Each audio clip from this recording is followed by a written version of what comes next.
নমস্কাৰ সকলোকে পুনৰ নতুন ভিডিঅ'লৈ আপোনালোকক স্বাগতম জনাইছো। আশা কৰো সকলোৱে ভালে আছে।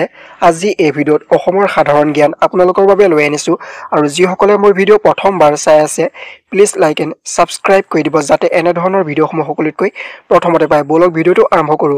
অসমৰ সাধাৰণ জ্ঞান 1 নম্বৰ অসমত কোনে প্ৰথমে ৰেল যোগাযোগ আৰম্ভ কৰিছিল? উত্তৰ অসম ৰেলৱে আৰু ব্যৱসায়িক কোম্পানীয়ে অসমত প্ৰথমে ৰেল যোগাযোগ আৰম্ভ কৰিছিল। 2 নম্বৰ অসমৰ প্ৰথম আকাশীযান চালক কোন আছিল? উত্তৰ অসমৰ প্ৰথম আকাশীযান চালক হ'ল মহানন্দ দাস। 3 নম্বৰ প্ৰথম আহোম বৰৰজা কোন আছিল? উত্তৰ প্ৰথম আহোম বৰৰজা হ'ল ফুলেশ্বৰী। 4 নম্বৰ অসমৰ পুৰণি নাম কি? উত্তৰ অসমৰ পুৰণি নাম হ'ল প্ৰাগজ্যোতিষপুৰ। 5 নম্বৰ অসমৰ কোনখন জিলাত গৰম পানীৰ উৎস আছে? উত্তৰ অসমৰ গোলাঘাট জিলাত গৰম পানীৰ উৎস আছে। 6 নম্বৰ অসমৰ সৰ্বোচ্চ শৃংগ কোনটো? উত্তৰ অসমৰ সৰ্বোচ্চ শৃংগটো হ'ল নামচা বৰুৱা। 7 নম্বৰ অসমৰ দীৰ্ঘতম নদী দলং কোনখন? উত্তৰ অসমৰ দীৰ্ঘতম নদী দলংখন হ'ল কলীয়া ভোমোৰা দলং। 8 নম্বৰ অসমৰ উচ্চ ন্যায়ালয় ক'ত অৱস্থিত? উত্তৰ অসমৰ উচ্চ ন্যায়ালয় গুৱাহাটীত অৱস্থিত। 9 নম্বৰ অসমৰ প্ৰথম মহিলা মুখ্যমন্ত্ৰী কোন আছিল?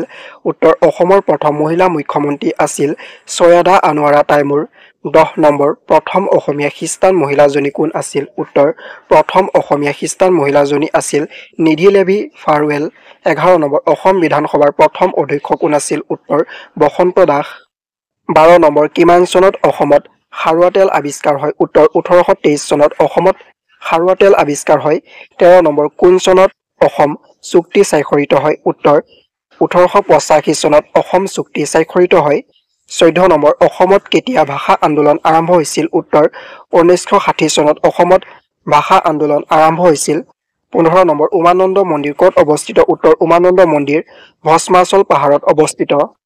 16 নম্বৰ নামঘৰৰ মুখ্য ভেটি কি? উত্তৰ নামঘৰৰ মুখ্য ভেটি হ'ল লাইখুটা। 17 নম্বৰ সূৰ্য পাহাৰ অসমৰ কোন জিলাত? উত্তৰ সূৰ্য পাহাৰ অসমৰ গোৱালপাৰা জিলাত।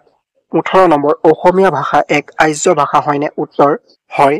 19 নম্বৰ অসমৰ ৰাজ্যিক ফুল কি? উত্তৰ অসমৰ ৰাজ্যিক ফুল হ'ল কপৌ ফুল। 20 নম্বৰ তথা অন্তিমটো প্ৰশ্ন হৈছে অসমৰ বৃহত্তম ৰাষ্ট্ৰীয় উদ্যান কোনখন? উত্তৰ অসমৰ বৃহত্তম ৰাষ্ট্ৰীয় উদ্যানখন হ'ল মানাহ ৰাষ্ট্ৰীয় উদ্যান। আশা কৰোঁ সকলোৱে ভিডিঅ'টো চাই ভাল পালে আৰু যিসকলে মোৰ ভিডিঅ' প্ৰথমবাৰ চাই আছিলে প্লিজ লাইক এণ্ড সাবস্ক্ৰাইব কৰি দিব যাতে এনেধৰণৰ ভিডিঅ'সমূহ সকলোতকৈ প্ৰথমতে পায়। আজিলৈ বাই বাই। নেক্সট ভিডিঅ'ত পুনৰ লগ পাম। জয় আই অসম।